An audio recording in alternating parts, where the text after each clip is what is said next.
let's get into the big topic of open source, something that we actually say at Red Hat. This is so awesome. We are an open culture that believes actually in a big importance of piece What is that process that a developer, or let's say as the Kubernetes ecosystem really boomed.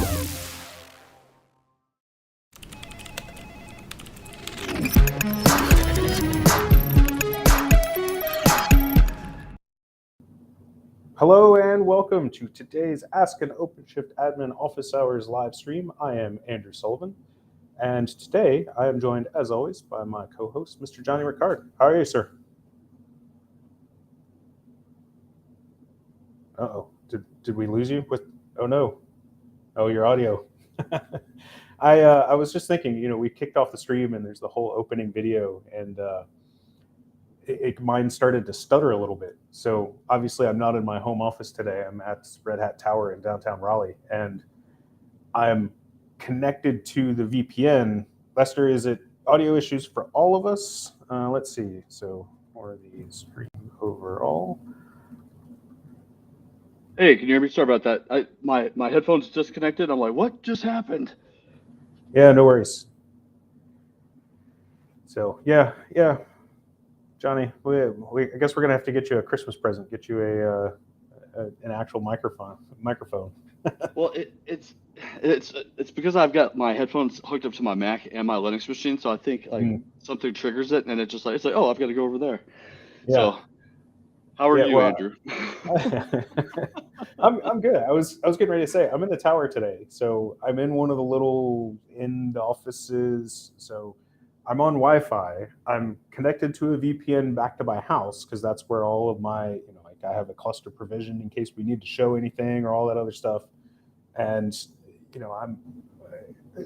I'm on it's not an unfamiliar, but I'm on a different, laptop than normal. So I'm hoping that my setup here holds on. I don't have anything.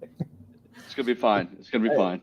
It's we're not sprinting across the finish line, right? We're like we've stumbled. We're now like rolling down the road across the finish line. It's like that video of the sprinter on the track where he gets hurt and his dad comes out and he's like helping him get across. That's where we are right now, right? Like we're holding on to somebody. Yeah. Oh, it's funny you say that because as is no secret from the title of today's episode, you and I were talking earlier this week, and we're like, what are we going to talk about? We tried to get, how many people did you reach out to? Like 5 or 6 different people to try and get a guest lined up and a topic. And, it's the end of the year. So we're like, what are we going to talk about? And I'm in the tower because I'm in a 2-day workshop. Like, it's just lots of stuff going on. So we're like, let's talk about what's happened, because it's been one heck of a year. Like, I'm not talking like, 2022 global disaster, 2021, its own fiasco. I'm talking like from an OpenShift perspective, it's been busy. There's a ton of stuff that's been going on in OpenShift, in Kubernetes, in Red Hat, kind of across the industry as a whole. So, we were talking about this, and I think we both thought it was an interesting premise to try, which is a little, not that we're super formal here on the stream, but even less formal than we normally are. Let's have a conversation. Let's chat with anybody and everybody who's watching and talk about what's been going on with 2022, with OpenShift, et cetera, and then potentially some things for 2023, which is kicking off with a bang. The first couple of weeks, fingers crossed, of 2023. Yeah, it's going to be good. It's going to be all. I mean, if 2022 is any indication of what 23 is going to be like, then we're in for a hell of a year. Yeah, it's that's something to talk. We should talk about that. Let's put a pin in that, right? Yeah. What was that movie? Bolt. I don't know if your kids ever watched that movie, Bolt. Yes. When the little girl wants to bring her dog home, and let's just put a pin in that. Yeah. We'll see that. So, hello to our audience. Thank you for joining us today. As I just said, Jonny and I, it's going to be a little more informal. We're happy to talk about anything and everything you want. We've got a few things that each one of us kind of contributed to our list here of just stuff to talk about, stuff to have a conversation around. So anything that's on y'all's mind, anything that you want to talk about, you want to contribute to the conversation, that's what we're here for. And that includes anything technical. As I said, I do have an OpenShift cluster available. We can poke around inside of it if we need to. We can take a look at things and all of that. So, and that's kind of in addition to, the normal, it's an office hours live stream. So anything that you all want to ask about, how does this work? What does this look like? Why is this broken type of stuff? We'll do our best to answer those questions and figure out what it's going to be like. So. Compostable. I hope you mean composable OpenShift, Wayne. Yeah, you corrected. Yeah. So let's talk about that here in just a minute. Jonny, I think we had one top of mind topic. We'll get there in just a minute, Dwayne. Yep. Yeah, it was just that on December 9th, Kubernetes 1.26 officially released. I think there were 37 features and 12 deprecations.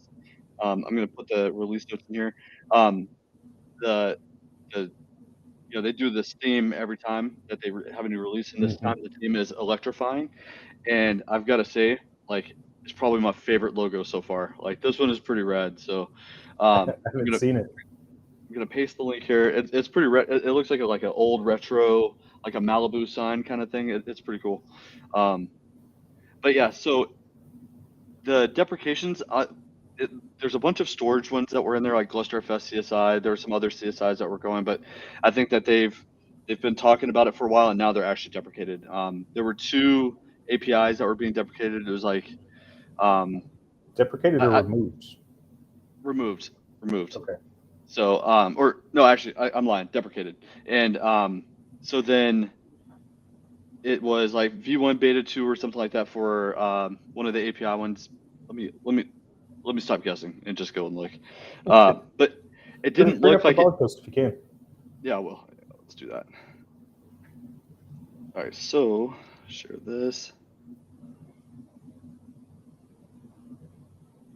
I was just looking at the logo. It's very 1980s, very Miami Vice. It's pretty cool. Yeah.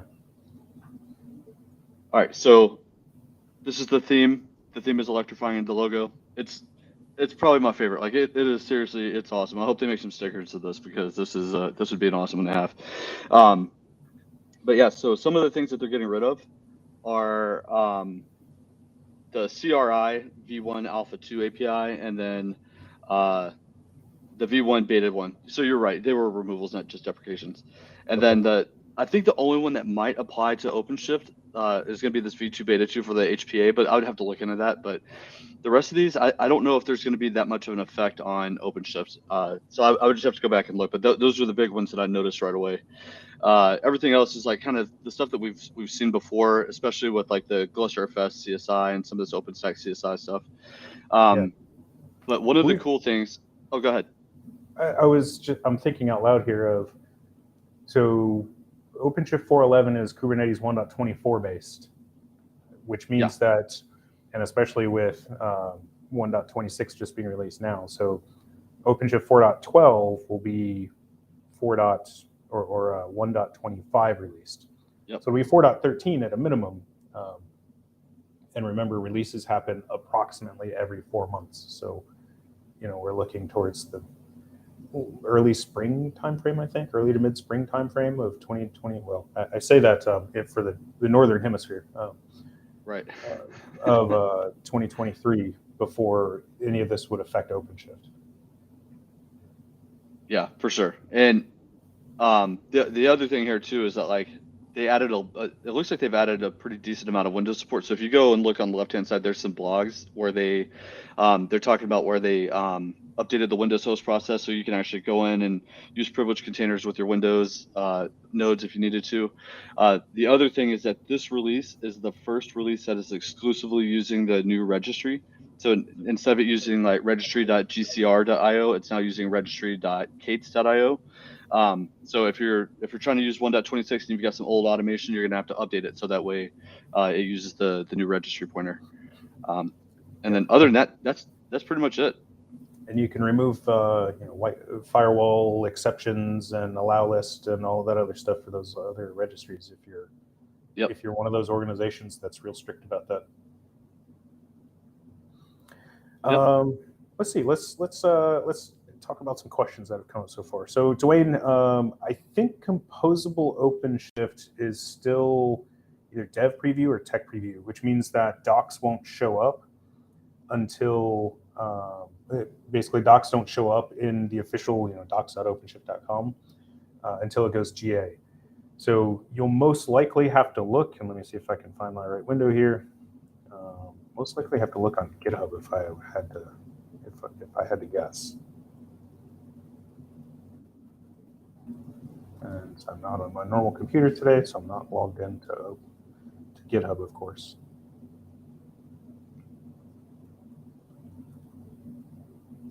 All right.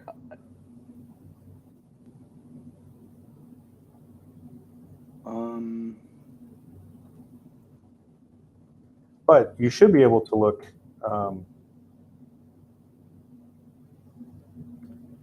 So you should be able to look. Let me share my screen here. Button, share screen. So you should be seeing my desktop here, or my browser window here, right? Yep. Okay. I can't. I've only got one screen today, so I can't see what I'm sharing. So if we do OpenShift install explain install config dots, I don't remember now. Because who was it that we had on to talk about Composable OpenShift? Ben Parties, I think. So if we look at this OpenShift install dots, I just lost it, capabilities. So this is where in the install config, you would configure which things are included or not, as the case may be. So if we look at, I don't think both of those are strings, so it won't go any further down than that. But yeah, essentially search GitHub for this additional enabled capabilities. Oh, come on. I'm using Linux today instead of my normal Mac, so I keep hitting key combos that are for the wrong operating system.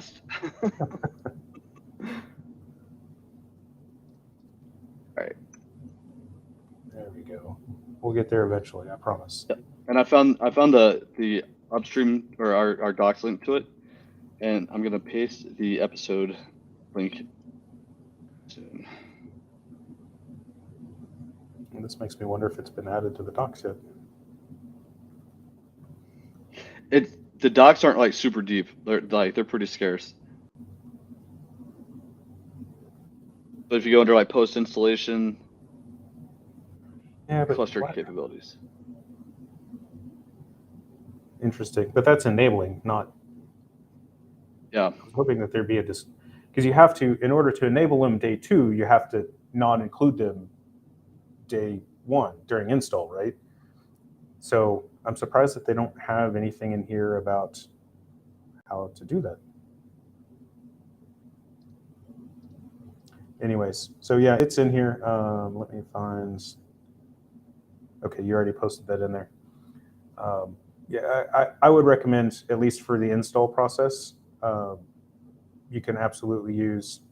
Come on now, I'm getting confused on my windows. You can use this, OpenShift install explain, and that's how you can figure out which values, which settings to put in the install config to remove those values. And then I suspect that, or I hope that this has, yeah. So here's the set of things that are available or not available. So like known capabilities. So you can choose to omit these things from that. So when we put in the, what was it? Basically you set the baseline capability set to, I think it's 411 or none, I don't remember. And then you set the additional capabilities based off of that.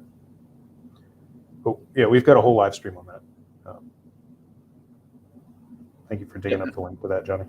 Yeah, no problem. I also put the GitHub issue that Ben had shared with us as well. Okay. So yeah, Composable OpenShift. So for anybody who doesn't know, so Composable OpenShift is a fledgling, so again, not GA, or maybe it's just now GA in a very limited capacity, capability to not include certain aspects of the core OpenShift deployment. So what do I mean by that? So core OpenShift is effectively all of the things that are managed as cluster operators. So as you saw on the documentation page over here, so things like Marketplace or OpenShift samples. When you look over here, you've got this Marketplace, we've got OpenShift samples, right? So effectively what it's saying is don't deploy those operators at installation time. And you'll note that these are not, they're not OLM managed operators, right? So if I do an OC get subscription, here's my cluster here has no additional operators installed. So all of these are managed directly by cluster version operator, which is that core, if I could do an OC get CVO, no, cluster version, maybe. Cluster version. Yeah, so this is that core cluster version, what controls which, well, version, like, but which set of operators, which set of resources are deployed and make up the cluster as a whole.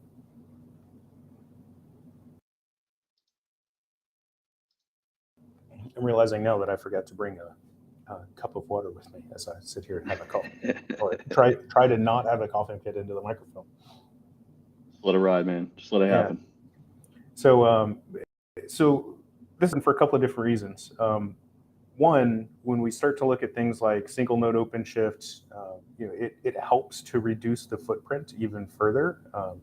Today, there's not a lot of things that are configurable in that way. So that means that it may not provide a huge benefit, but it is some benefits. But two, it also gives us the ability to reduce the footprint, right? So this is one of those things of like, you don't want to have a bunch of extra crap installed because, well, that increases attack surfaces. It's more things that you have to update. It's, all of the other reasons why extra unnecessary things are just extra and unnecessary. So I'm looking forward to seeing more and more of those capabilities added in as optional, composable type of things. So that way we can very precisely configure and manage those. What's interesting here is this cluster, like you can see bare metal. This cluster is deployed to Azure. I don't need the bare metal management tools deployed inside of this cluster. So it's just taking up resources inside of there. Usually there's several others that are inside of here, depending on point to, it'll install additional resources. Anyways. Yeah, the other thing I like about that too is like, but we also talked about it in that stream, was that, being able to remove the console, especially when you have customers that don't want any interaction in the console, right? Like they literally just want people to use, DevOps or, pipeline workflow, that type of thing, to make any changes to their clusters. Like that's gonna be huge. Yeah, that's one of the next ones they're supposed to add, right? Is the ability to remove the console. So yeah, I think that'll be an interesting one, right? It's like, being able to deploy RHEL. Do you want a desktop or do you not want a desktop? Exactly. Let's see, a question from Mo. Trying to install OpenShift on vSphere using IPI regarding worker ODF and infranodes. What is the difference between machine sets and defining an array in the compute section in the install config? So I don't think an array will work there. Do you know off the top of your head, Johnny? I'm pretty sure you can only define the worker and control planes. Yeah, so let's do the same thing. So in my thing here, I've got OpenShift install explain install config dot compute. And then I want dot platform. Yeah, all of these are objects. They're not object arrays. So if I were to do dot vSphere. Yeah, so once I get down to vSphere, you can see it's an integer of how many cores per socket for the default machine set, or the first machine set that it creates out of the box to have. Same thing for the number of CPUs, the amount of memory, the size of the operating system disk.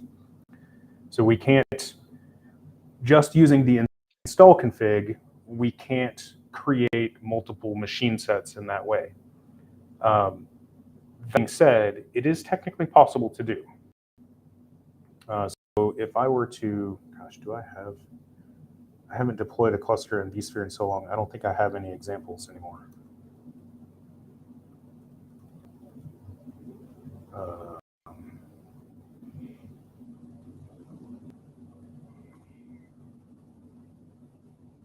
Sure, we'll try one of these.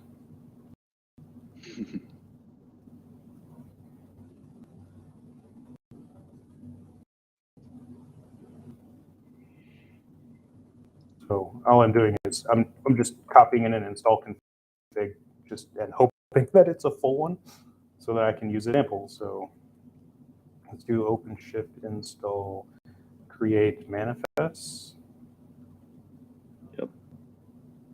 And then inside here, we can go into OpenShift, and you see it creates these machines for the control plane nodes, and then it creates a machine set for the first worker nodes. So technically, you can go in and you can create an additional machine set. So if I do a simple vim on this guy. Come on. No, you're not going to work for me, are you?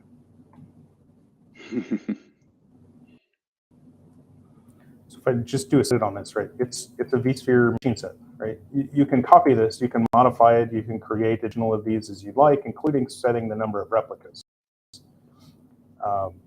Good is, yes, you can do this. I would say why? Because if you let the cluster deploy and then create the machine set, you're going to have the exact same experience. Because you can create, say, an infrastructure machine set, but you can't configure the infrastructure services to land on that machine set until day 2 anyways, until after the cluster is deployed. So you're not making things any faster, but you're adding extra dependencies to the success of the deployment, if that makes any sense. Yeah, your other option too is to use something like, if you're using GitOps, or if you're using, GitOps is probably like the best Red Hat answer. It's have your machine sets out in your Git repo, and then apply that repo as an application, and let the machine sets get rolled out that way too. Because to your point, Andrew, like you're just adding fluff to it, right? And sometimes it'll cause an error in your deployment, and then you'll have to go back and debug, and hopefully you haven't fat fingered something, Yeah, and Christian and I did a stream on that a while ago, like 2 years ago, where Christian did exactly that. He created a machine set at install time, using the manifests, and then deployed a cluster doing that. And we basically had the exact same conversation of, yes, it's possible, but does it make sense? Is it necessarily something that you want to do?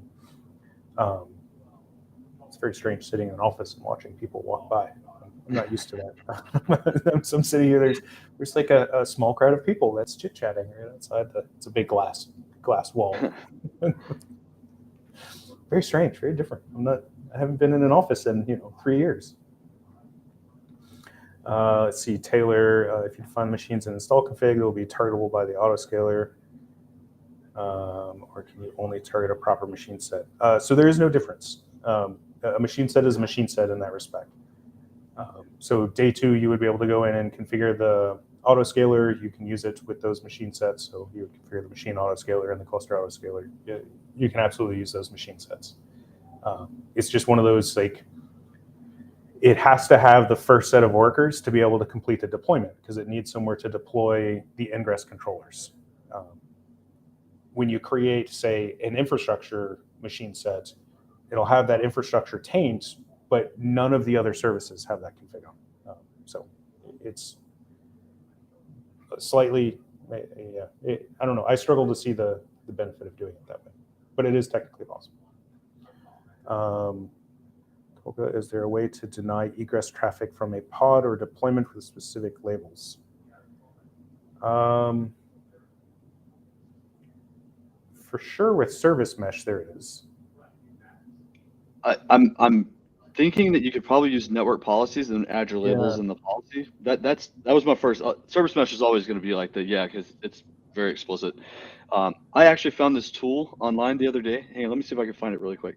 But it's essentially, it allows you to go and like, it's a graphic. It gives you a UI to develop network policies. Let me see if I can dig this thing up really quick. I thought it was really awesome. Doesn't ACS do that? It does. I thought ACS had a visualizer for network policies as well. Or maybe it will. I'm not sure if it does right now, but maybe I'm not 100%. So yeah, it's so totally, yes, it's possible. For sure with service mesh, I'm like 99% positive with just regular old network labels or network policies.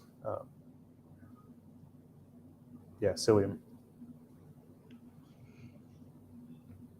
Yeah, it was pretty awesome. I think you can with network policies, but yeah, I'm just not 100%. Yeah.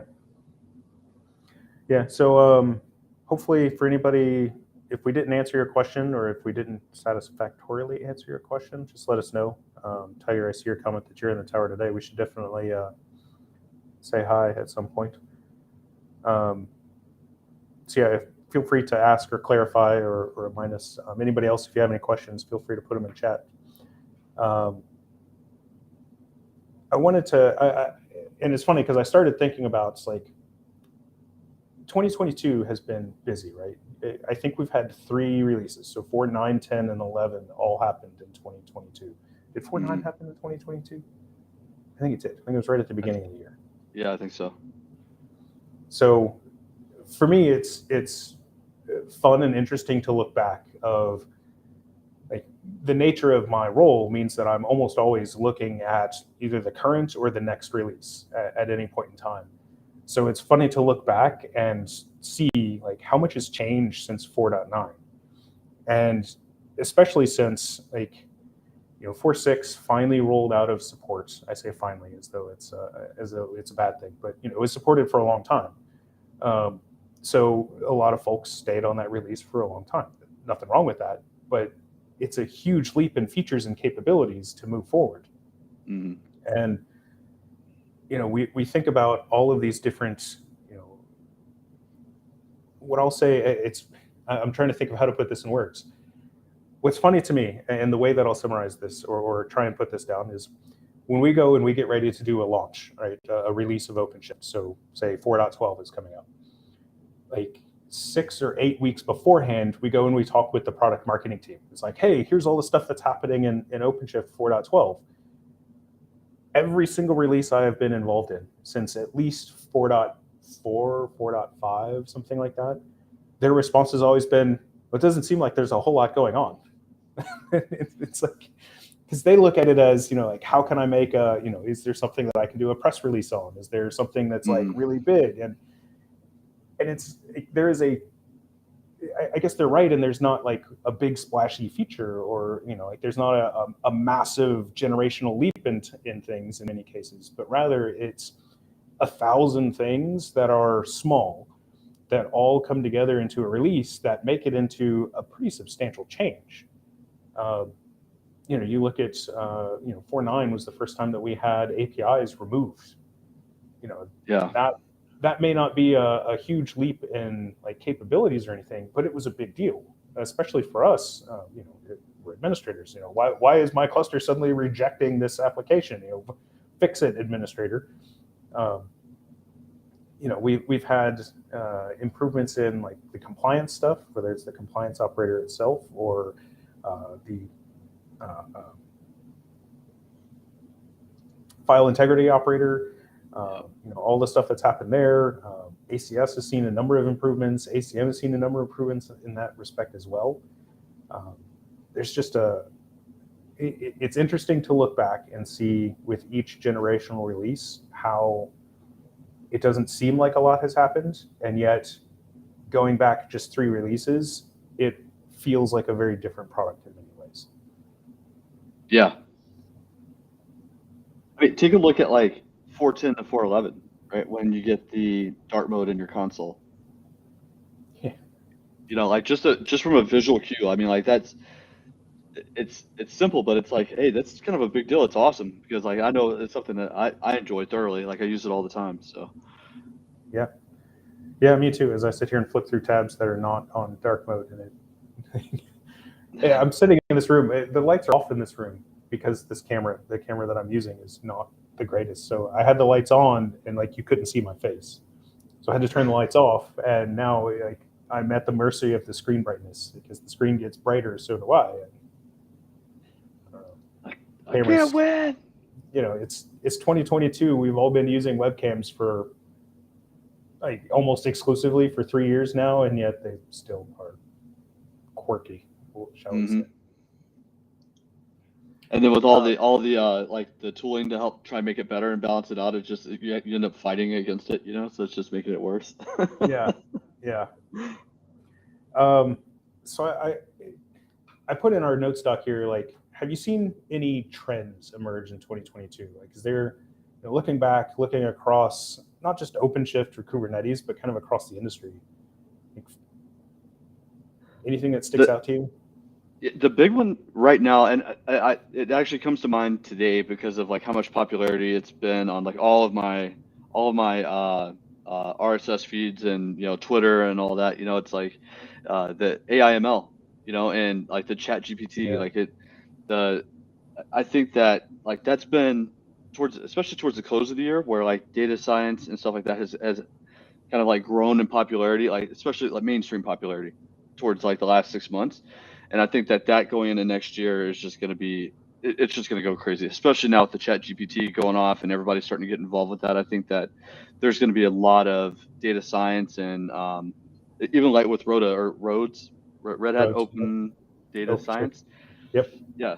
So getting that out there and having like a Jupyter Notebook service available where you can go and put your notebooks out there and do stuff and kind of kick the tires with the data science, services that we have. I see that growing even more and more popular. So that's probably the biggest one that I've seen like coming from 22 that's going to bleed into 23 pretty heavy. Yeah, I agree. It seems like the AIML thing has certainly started to mature, although I think I have a slightly different perspective on it. Of like, I'm no data scientist by any stretch of the imagination, and like I can spell AIML, and like I don't know a whole lot more about it. So I have no idea how much like you all, like our audience, like, do any of you use AIML? Like, do you have a data science team that is creating models that are getting injected into applications, running in your business? I can only assume folks do. But what I thought was interesting is things like, we've briefly mentioned this. At Ansible Fest, they announced Project Wisdom, right? So it's AI that does plain language processing to create an Ansible playbook. So it's one of those like, I want to create a new Ansible virtual machine, and it goes in and it spits out the Ansible playbook YAML to create a virtual machine. And then you go to the next step and it says, now I want to add a network adapter connected to this network. Like, and this is literally just the name of the task that you're creating. And it spits out the YAML to do that. And I thought it was interesting of like the way I interpret these things, and there's other things going on. I think Chat GPT is an example of when we ask it questions. Somebody internally asked it like, what's a 3-paragraph description of OpenShift? And it spit out a great description. It's not designed to replace us as humans, right? Or as administrators or developers, or like I don't think there will. No, I can't say that because I have no idea. But it's hard to replace a human, right? It's hard to replace a developer, an engineer, an administrator who has not just years of experience, but context and the ability to make those decisions. What was that thing? There was a story they used to tell us in the Navy of like, I think it was in the 80s during the Cold War, where like somebody received the order to like push the button to launch the missiles, and it's like it turned out to be a drill that had gone wrong or an erroneous thing or something like that, and it was a human that made this decision to like, maybe I should double check this and make sure type of thing. So I don't think that the human aspect can ever be replaced, of course, but I'm interested to see how it can make our lives easier. So, for example, like looking at the Ansible playbook example with Project Wisdom, like, I'm not great at writing Ansible playbooks. I can read them and I can like help troubleshoot and point out where things are wrong, but I do it so infrequently that it takes me a long time to go through and remember all of the syntax and all of the formats and what's the module that I need and all this. But if I could use something like Wisdom to go through and get me even 80% of the way there, so that now instead of taking 30 or 60 minutes to write a playbook, it now takes me 5, that's a huge win. Mm-hmm. So yeah, I don't know. There's lots of interesting things there. I'm excited to see how that affects other areas of our industry. Playbooks are pretty straightforward, but there's some other interesting areas.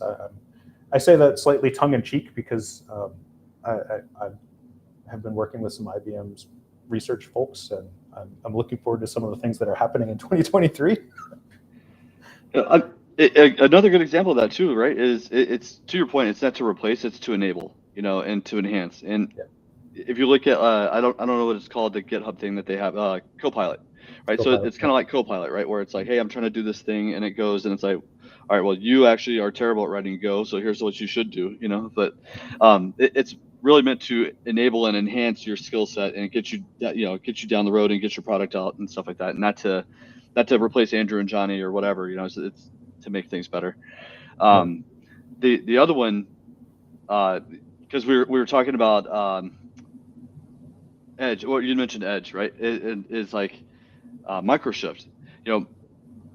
Microshift, in the way that Microshift is able to consume some of the AIML things, and some of the projects that I'm associated with right now, they're working on like video detection and object detection, but using Microshift on top of like a device. So think of like a drone or some like quadcopter thing, and it's got like a little Microshift mini device kind of hanging off of it and processing. I think it's we've got customers awesome. who are doing that. They're doing it with not with Microshift or Red Hat Device Edge, but who was it? Sorry. Lockheed Martin. Yeah, I'm in a meeting with a bunch of marketing folks. I keep getting corrected on product names versus project names.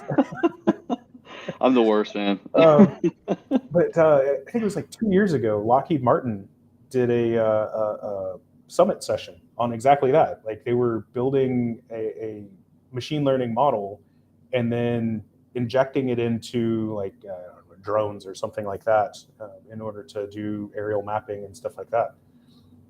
So it's super interesting to see those things come to fruition.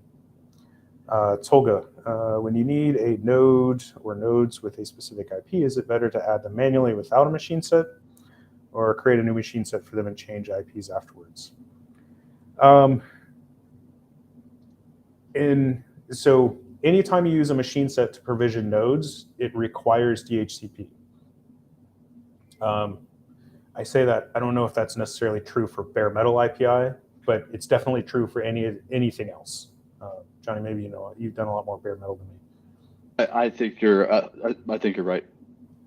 So after the machines are stood up, you could go in and use something like the nm state operator to configure a static IP on that node.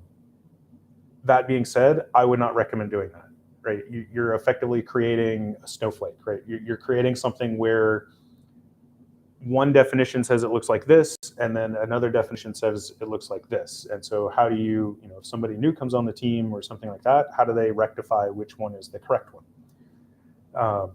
So, I would suggest, and I think this is something that always surprises me that more folks don't know, is you can, if you deploy an IPI cluster, you can add nodes to the cluster just like you do with UPI.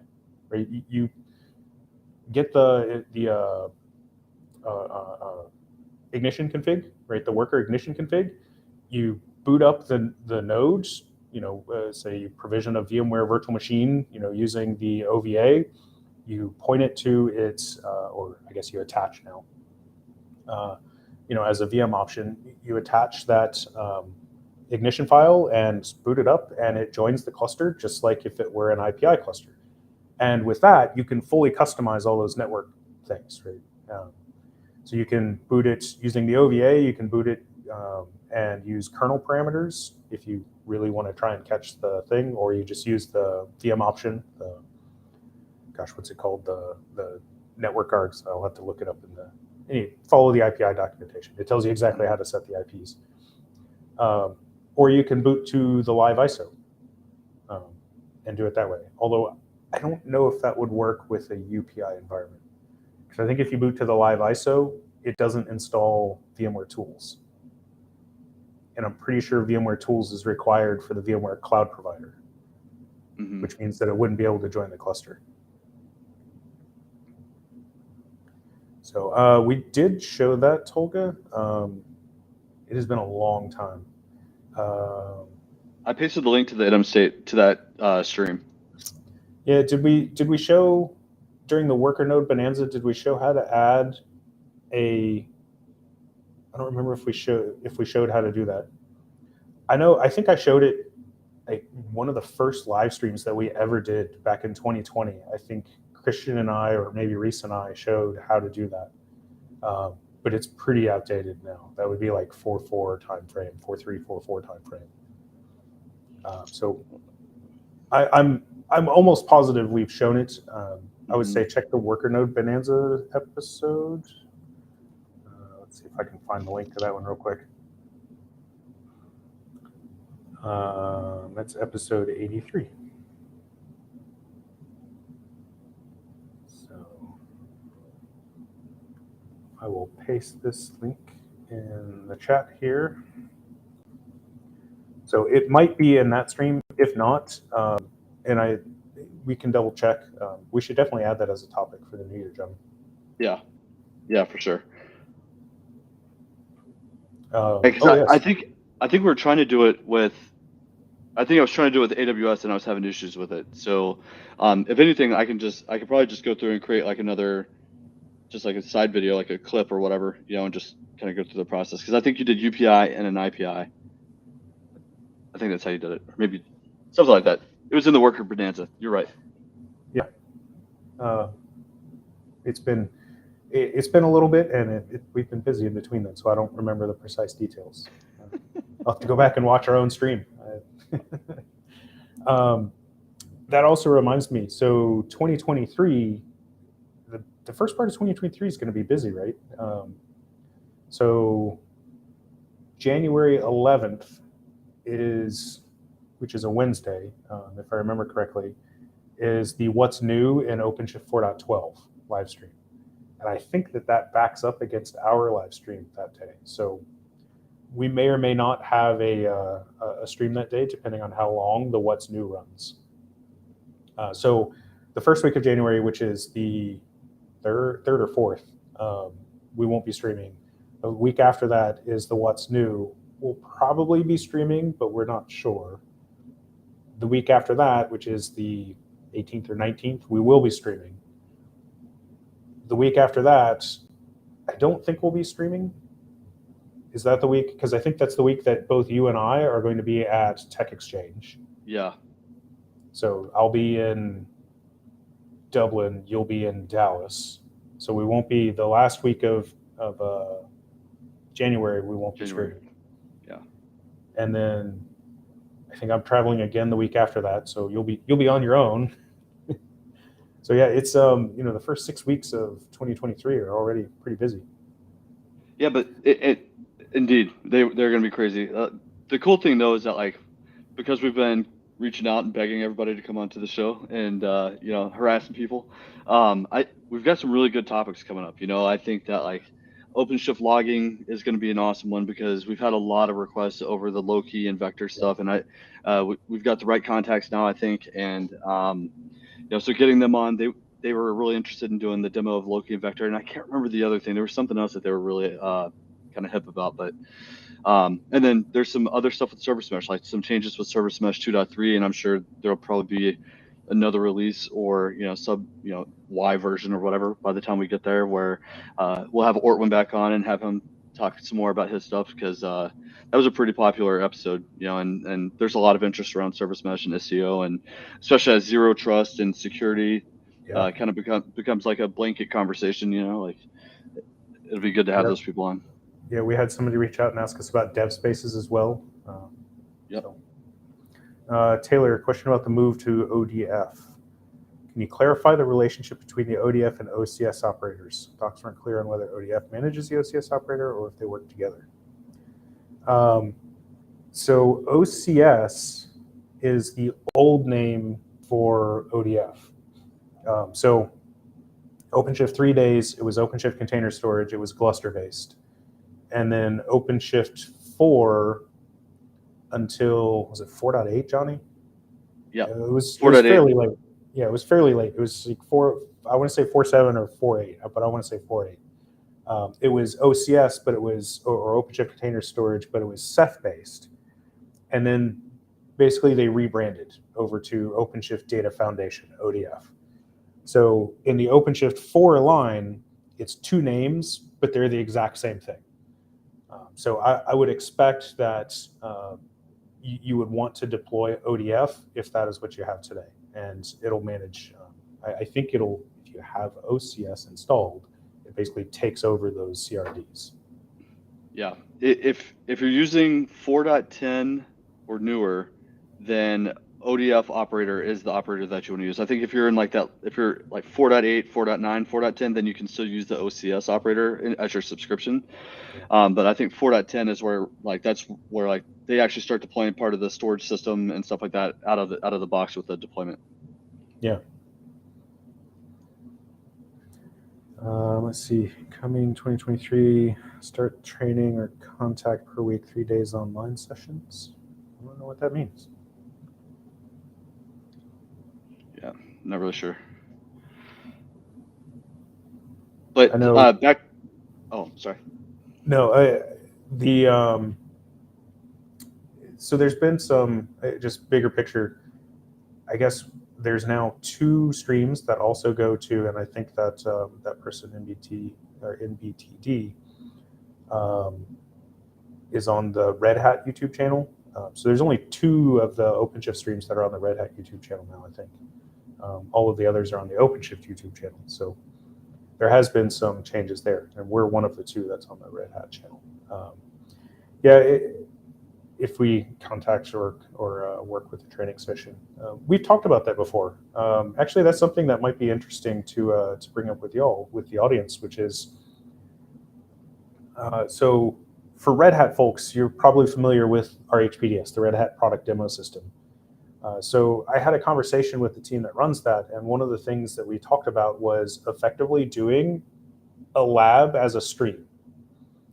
So is that something that would be interesting to anybody who is watching the stream, right? Of, hey, let's all join a stream. Let's all go to our HPDS, right? We can access, and that includes not just Red Hat folks, but anybody who's watching us live, and pull in an OpenShift environment, and we can walk through and look at different aspects kind of together, almost like a training environment or a class. So I thought that was something that could be interesting. Logistically, it might be a little bit challenging, but we can figure that out as we go, right? Yeah, for sure. Let's see, Dijar, apologies for butchering anybody's name. Today, we connect only a single Ceph cluster into an OpenShift cluster via ODF. Will there be an option in the future to connect multiple Ceph clusters in the same OpenShift cluster? With ODF, I don't think so. I don't know whether or not you would be able to use like Ceph in external mode and connect more than one that way. But I admit I am not a Ceph or ODF expert. Yeah, I was thinking kind of the same way you are. Like you have 2 clusters and 1 external Ceph, then yes, that should be fine. But multiple ODFs and multiple, or in a single ODF. I mean, maybe possibly as like, they'd have to both be external and then they'd have to be their own storage class, possibly, right? Like, yeah, I don't know. Yeah, I think. That's a good question. I know who we can ask about that. And also, where is the streaming calendar? I think that they still have, the ODF folks still have a stream that happens every once in a while.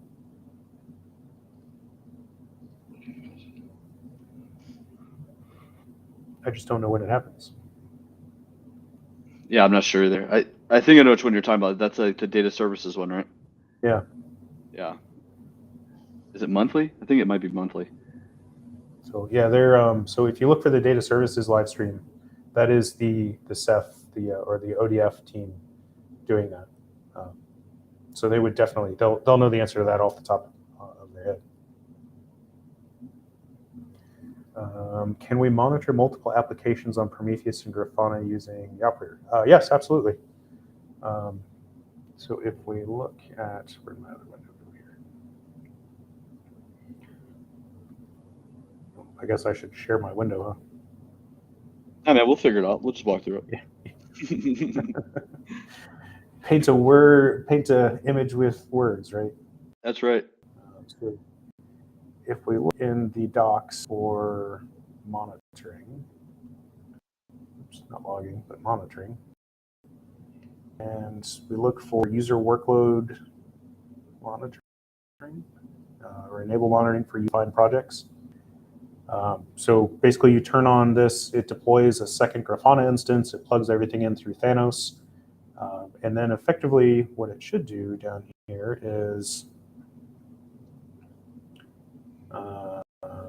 where is it? Managing metrics. I thought it was in this page, but it's CRDs. Basically you define a CRD in the namespace that says, this is the endpoint and these are the metrics to monitor, and it will scrape those and bring them into the user monitoring Prometheus.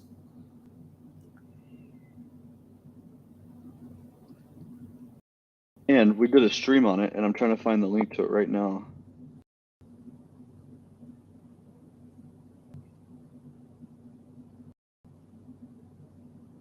At least I think we did. Maybe I made it up. Yeah, no. This is what happens when I don't look at the documentation enough and it changes. Oh, found it.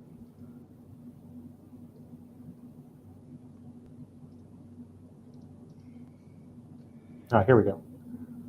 Yeah, so this kind of describes what you want to do, you know, all the stuff that you want to create there. There's also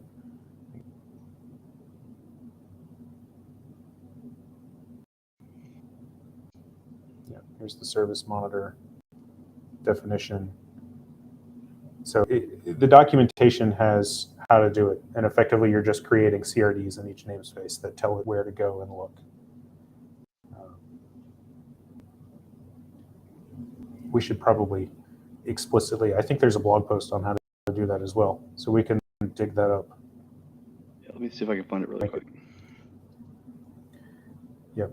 Yeah, so, and thank you for linking the custom Grafana stream. So that is one thing to point out, of whether it's user workload monitoring or even other metrics that are scraped by default from OpenShift and all the different components in OpenShift, you cannot modify, or as of 4.11, I think, Jonny, we have fully removed the Grafana instance. It was always supposed to be read-only. I know a lot of folks did go in and modify it, but it was always supposed to be read-only. So the custom Grafana stream was where we went in and showed how to use the Grafana operator to deploy an instance and then point that to the internal or the OpenShift managed Prometheus and Thanos instances. So that way you can create your own custom dashboards for all that other stuff. Explain configuration, high level of 2 different vendor applications can have single monitoring, how we will manage. So it depends on what they're using in order to do that, I'll say, metrics collection. So I was talking with a partner that does monitoring the other day, and they were asking, how do we collect metrics? Like, are there ways that we can hook in with Kubelet in order to get that out? And do we need to deploy a daemon set in order to have our stuff available on each pod? And one of the folks, basically suggested off the top of, you can just use Prometheus, right? There's already Prometheus exporters on every node. You can use node export and get all that data out. So that is one way to do it, right? Anything can go and look at and pull metrics from a Prometheus endpoint. So if you deploy, you want to do user application monitoring, you deploy the user app, we were just looking at user workload monitoring with OpenShift, and set up the Prometheus endpoint there. A third party could then just look at that same endpoint and scrape the metrics. They could also look directly at Prometheus and just query that data out of Prometheus and or configure a forwarder. Alternatively, it can just collect that information itself. And I think that's what most of the third-party vendors do, is effectively they have their own collectors that get that data. And whether that's coming from a Prometheus exporter that the application has, they scrape it directly, as opposed to querying Prometheus to get the data, or whether it's like a custom add-on or something like that that they add to the application. Kind of all of those work. What's the thing about like monitoring affects what you're monitoring? So I'm trying to remember, there's some pithy phrase about it. But it's like, if you have an application, say it's something simple like an Apache web server, and it has its metrics endpoint, and that metrics endpoint starts getting tagged more and more and more often as additional collectors are getting information at more and more frequent intervals. That can have that can start to consume meaningful resources for the application, for the pod. So you just sometimes have to take that into account. I have seen that before, John, when I was a system administrator, a VMware administrator, right? Of we're going to monitor this thing to death. Like quite literally, that was what was happening. It was being monitored to death. It was spending more time responding to, and this was a storage system. It was spending more time responding to queries for things like storage latency and disk latency and disk, like the storage team, they were troubleshooting a problem. And so they pointed their data collection script at the storage array to get like very granular, very frequent collection metrics on a per disk basis across hundreds of disks. So it's like the CPU of the storage system was spending all of this time serving metrics instead of serving data. It's like, so that was a fun one. That's awesome. So yeah, it is possible. Configuration wise, I don't think there's nothing special you would need to do with OpenShift. Either turn on or not the user workload monitoring. Your application would need to export those metrics. If you're using OpenShift user workload monitoring, it's Prometheus, so it would need to be in the exporter format. Mm-hmm. Otherwise, whatever your third-party monitoring would be.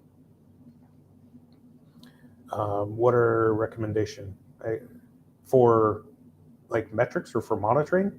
My approach has always been whatever meets your needs. Some folks, they are happy with and they only need what's done and what's available through Prometheus and the OpenShift tools. I would say that anecdotally, a lot of organizations have some third-party vendor, somebody that they use that is more broad than just OpenShift. Right? So they've got a tool that's monitoring their VMware stuff and their KVM stuff and their bare metal RHEL stuff. Like it's one tool suite of things across all of these different aspects, all these different things that are going on, and they want to integrate that naturally. What was the one that HP used to make? HP. No, SM9. Tivoli. So, what was Tivoli? Not Tivoli. Tivoli was IBM, right? That was the IBM thing. That was like their maybe. Is that like their satellite? Or is that yeah, something like that. Yeah, there was one. HP had one that I remember using years ago. That was. It was this massive thing. I think the deployment we had was like 40 servers just for doing, just 40 virtual machines just to like collect and aggregate and, deconflict and summarize and all that. Yeah, I thought it was like SM9. I think maybe that was just our name for it. I don't remember, but like, yeah. Like, it was for monitoring each cluster we install, configure separate Prometheus. So for that, so sorry, I misunderstood. So you've got multiple OpenShift clusters, and you want to aggregate those resources. OpenView, yes, thank you, Martin. Thank you. I would suggest ACM. So ACM out of the box, it'll take those metrics and it'll aggregate them up. It also gives you different visibility into the things that are happening in the cluster. Now I wish I had ACM available. So ACM will give you like more application-centric as well as more, for lack of a better term, node-centric utilization resources. So I find ACM's monitoring capabilities to be useful, in particular when you're aggregating. Yeah, it's really nice. Yeah, and all that's done through Thanos, I think. And one thing to kind of key in with all your monitoring and stuff like that too is like if we had Hillary on a bunch of episodes ago, and she's an SRE here at Red Hat, and like some of the things that we were talking about with monitoring and dashboards and stuff like that is it needs to pass like that 3 a.m. sniff test. Like if you're coming in at 3 o'clock in the morning to respond to an event, make sure like when you hit that dashboard, it tells you exactly what you need to know, when you need to know it, instead of you having to like click around and dig through things because, you don't want any of your tier 1 or tier 2 admins coming in and having to like dig through layers and layers and layers of context to try and sniff out the answer. So just make sure that you've got a nice succinct dashboard with the appropriate metrics for your clusters or for your applications. Yeah, these are great questions. Thank you, everyone. Yeah. So Jonny, any predictions for 2023? Any thoughts? We talked about the AI ML stuff a little bit. I definitely think that security and just when I say security, I mean like the big oxygen bubble around everything security, like application development security, processes, stuff like that. I feel like that supply chain is like, that was just the start, right? So supply chain security, but like DevSecOps, that's going to be the theme, I think, for 23, right? It's going to be locking down our infrastructure all the way from the developer workstation or workspace all the way to the application.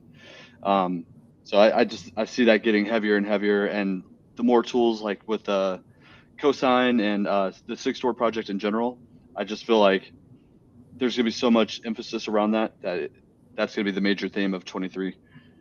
Yeah, I can already give you a hint for anyone who's listening that you're going to hear a lot from Red Hat, and a lot of the emails you'll be getting from like our marketing folks will be around like adopting and using ACM and ACS in order to help with that process and stuff like that.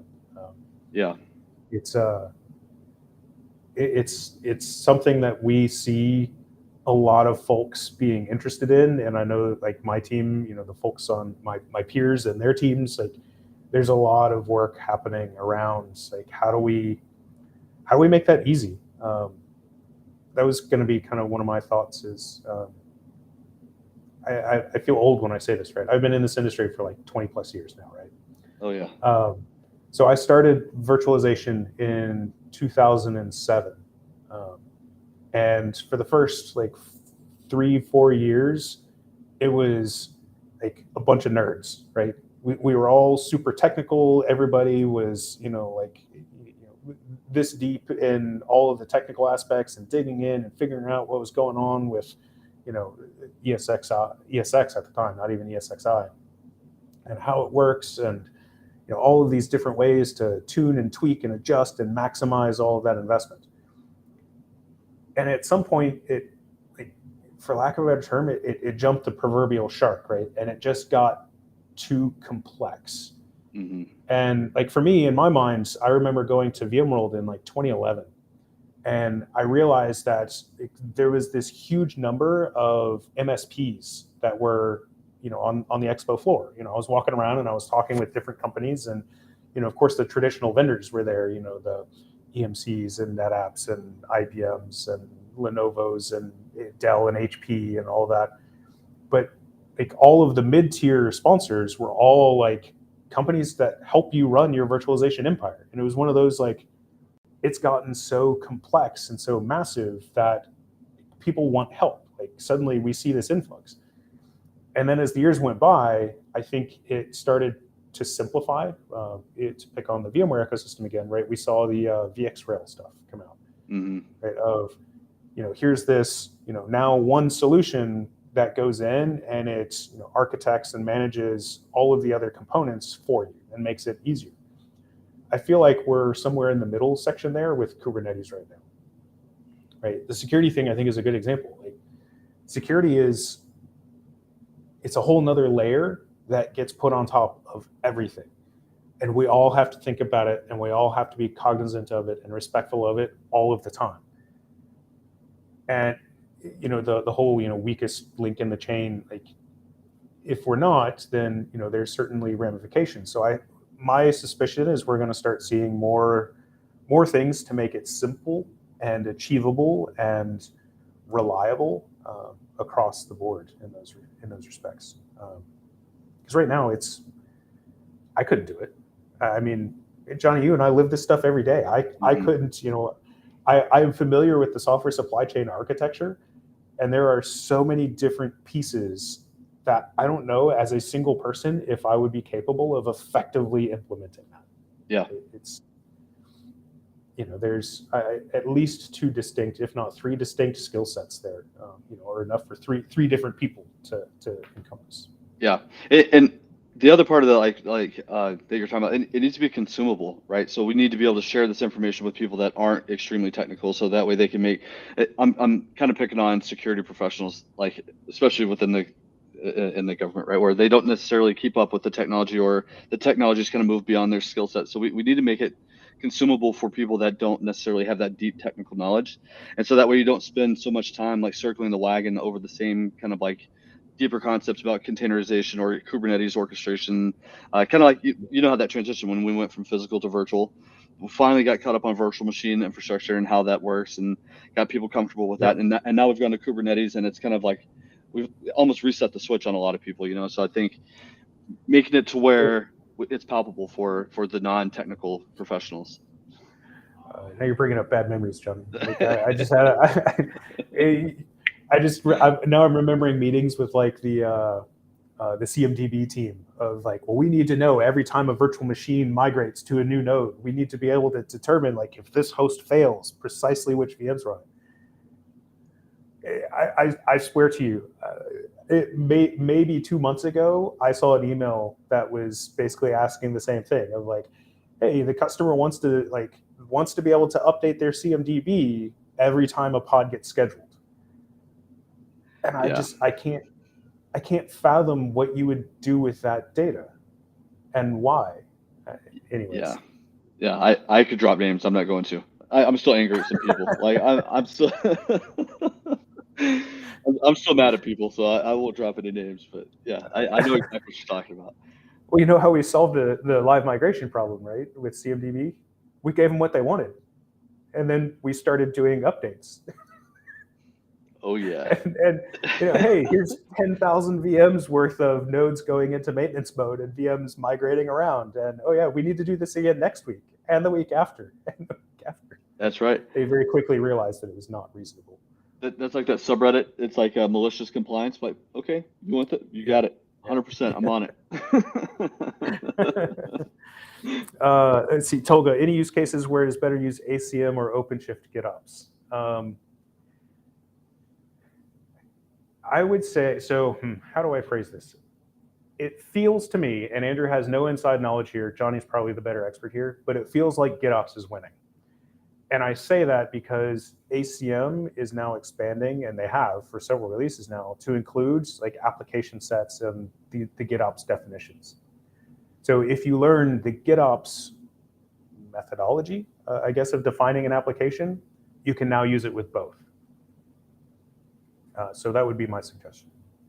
Yeah, I think if you're looking at multi-cluster deployment, or multiple cluster deployment, ACM is obviously the tool for that, right? Like you want to use ACM to deploy, monitor, and track your clusters. And then ACM is also, it's always had a GitOps component to it, but it's like, to Andrew's point, it's taking in some of the stuff from OpenShift GitOps. So it's going to be a complementary service to OpenShift GitOps.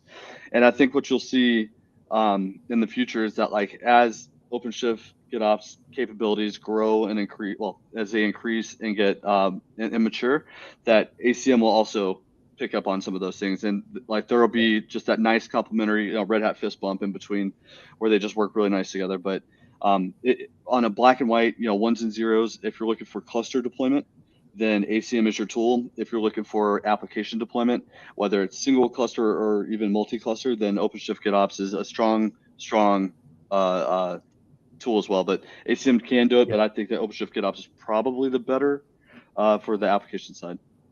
Yeah, I was just thinking that as well. I think it gives you, so let's think this out, right? So let's say I use ACM as my application deployment tool. So I now have a single ACM cluster that might be deploying and managing applications across dozens or hundreds of OpenShift clusters. And as we look at Red Hat Device Edge, single node OpenShift, I think they've increased their scalability up to like 2,000 clusters or something like that.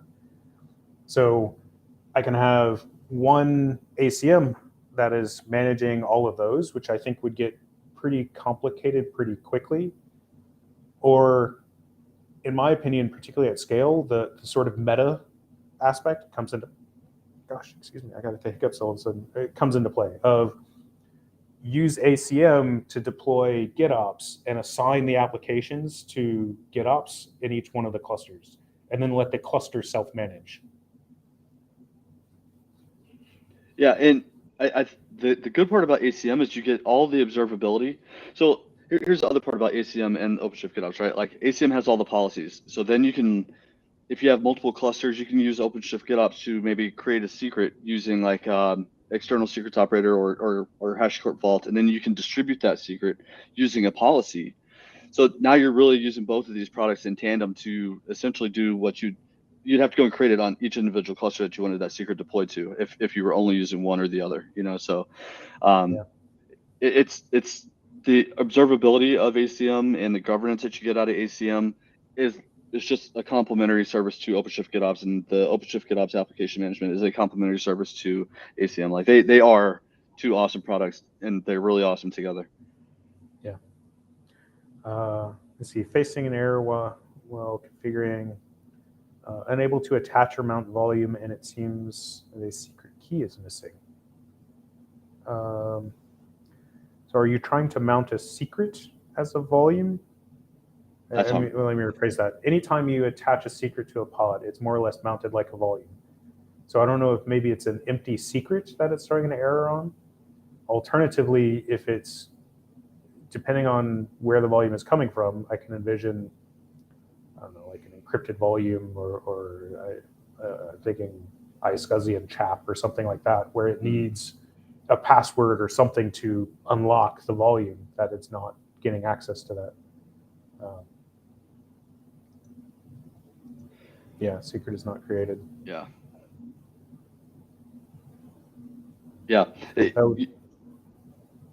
Sorry, you're spot on, Andrew. That's what I was going to say. My bad.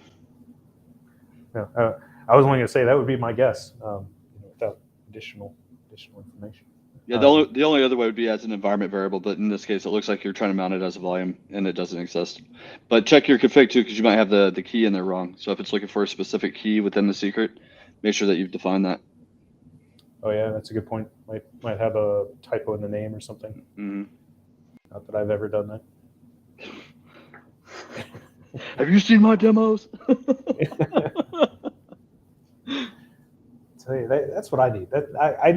I need something, an AI that can tell me when I make dumb mistakes in YAML. And I don't mean like a YAML linter. I mean like oh, this is invalid YAML. There's an error here. Like, great, there's a colon. Like, now I have to spend the next 5 minutes remembering YAML syntax and figuring out indentation is affected and like all this other stuff. Or just tell me that, oh no, this indentation is off. Like, come on, machine learning. Come on, artificial intelligence. Dude, when you go back and forth, like, so in make files, you have to use a tab to go to the next whatever, to the parameter. But everything else is, you can use spaces with everything else, and it's fine. I was getting killed by this make file. I'm like, I don't understand what's happening right now, and it's because it wants you to use a tab, not spaces. I'm like, I don't get it. Yep. Murder. Yeah. Or Python, and it's white space is important. Oh yes. Yeah. Anyways, so we're at a quarter after the hour, so.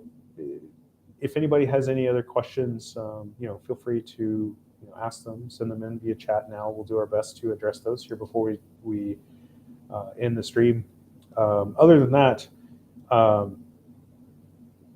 if you're not watching us live, if you're watching a recording or anything like that, feel free to reach out to us, or anybody if you would like. You can reach out to us anytime.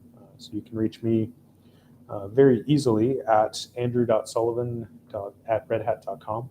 Just first name last name for me, which is not true of everyone I discovered. I don't know if I got assigned that email address or it was one of the aliases I requested, but not everyone uses first name last name. So you can always reach out to me via email. You can also reach out to me via the various social media platforms. I'm at Practical Andrew across all of them. I will admit I have not really been on Twitter lately. But you can still send me a message there. It'll just take me a while to probably see it. Or if you want to reach out to Jonny, Jonny is very simply Jonny, Jonny, at redhat.com. And if you can't remember both of us or both of our addresses, that's fine. We always tag each other in responses and stuff like that. So whichever one of us you do remember, just send us an email. We're happy to respond. And we have been getting a number of those lately. Lots of folks have been reaching out. We do appreciate it. We try our best to help everyone. And if we don't know, which happens a lot, find the right resources inside of Red Hat to get those answers for you. Again, so this is our last stream for the year. So next week I will be, will I be at home? I don't even know where I'll be next week. Hopefully playing video games and relaxing with my kids. So I hope everyone has a great set of holidays. My sincere apologies and heartfelt condolences to folks who have to work over the holidays. But as administrators, I think that's just part of the deal that we are charged with, if you will. So I hope everything goes well. I hope it's smooth sailing. I hope that you don't get any late night calls or anything like that. I hope I'm not jinxing anyone. Here, let me knock on wood by saying that. But I hope it's a peaceful and quiet holiday season for everyone. And then my last thought here is just to tell you, thank you, Jonny. I appreciate all your help throughout the year. I love it. Wait, I'm trying to remember. It's been over a year now since you became co-host, right? Yep, just over a year. It's been So it's been a blast, and it's been fun. Every time we do one of these, I learn something. I totally agree. I love it. Like it doesn't feel like work. Like I tell you all the time, man. Like I just appreciate the opportunity. And I try and take advantage of it. It's something this is probably my favorite part of the week for sure. Especially like when, we're talking about something like brand new, like the hyperscaler or the oh man, what's it called? That HyperShift. HyperShift. Thank you. Oh my goodness. Yeah. But talking about stuff like that, just all the super nerd stuff, I love it. And so yeah, I'm really thankful to be here. I'm glad I'm here, and hopefully we get to keep this going through 23 and 24 and forever. Yeah. Well, here I'll put my contact information. Right? You notice that my title is now manager, right? Like this is my excuse to stay technical. Like, this is how I stay in touch with what's going on instead of getting lost in meetings and that's right and phone calls. So yeah, I'm holding on for dear life, right? Don't let go, Andrew. Don't let go. But yeah, it's been a blast. I'm looking forward to next year. I'm looking forward to all the topics that we got going on. You and I both, because we're participating in Tech Exchange, that means that we're like creating content that we're going to get to use in the streams and stuff like that, reuse in the streams, which I'm excited about as well. Me too. There's some really cool open hybrid cloud stuff that we're going to be presenting on there and showcasing that I'm looking forward to turning that into a topic that we can talk about here on the stream. Among many other things. I was looking at some of the topics yesterday. There's a lot of good stuff out there, so I'm really looking forward. There's a lot. Oh man, it's going to be exciting. I'm really excited for next year and just everything. I guess I should point out Tech Exchange. So for anybody who, Red Hat folks, it's an internal, not a conference, it's a training. It is an internal training for Red Hat folks. And we call it Tech Exchange because it's focused on basically our technical people, right? And it's technical folks from the business unit like me or engineering like Jonny who go out and just the folks in our field, so the SAs and stuff that our customers interact with, it's like, tell me about this. I want to learn more about this. And we go out and give sessions on it. And it's a great, I hate to call it a forcing function, but it's a great forcing function for updating a lot of things and creating a lot of new stuff that we happily get to reuse here. So I'll also point out that we'll probably be reusing some of that during Summit as well. Speaking of which, Summit call for papers is open right now. It's open until January 11th. So if anybody whether you're a Red Hat employee, a customer, or just somebody walking past us on the street and happen to look in the window, if you have any topics that you're interested in, submit them to the call for papers. There has, how should I say this? There has been a lot of vocal feedback to the Summit team over the last several years about the lack of technical content. So I think they're really making an effort to include some great technical content this year. And they're already coordinating with us on what they want to include and the topics that we should cover. So yeah, tech exchanges for Red Hatters. It used to be for partners, but I don't think partners are coming this year. Yeah, I'm not sure. I think it's like a combination tech exchange and sales Partner kickoff. exchange. Yeah. Yeah. Because there used to be Partner Exchange. I used to go to Partner Exchange as a partner, which was a fun one. But yeah, so yeah, thank you for clarifying that. Tech Exchange is for Red Hatters. Summit is for everyone. All right. I had nothing else, Johnny. That's all I had. I'm done for 2022. It's a wrap. It's a wrap. Yeah. No, hey, thank you again, Andrew. I really do mean it. Like, I love this opportunity, and I'm glad that I get to be here, and it's a great part of the week for me every week. So like, just thank you, and it's been an awesome year. Likewise. All right, everyone. Don't hesitate to reach out. We're happy to chat, to answer questions. Keep up with everyone over the next couple of weeks, and we will see you on January 11th at 11 a.m. Eastern. Have a great set of holidays. Bye now.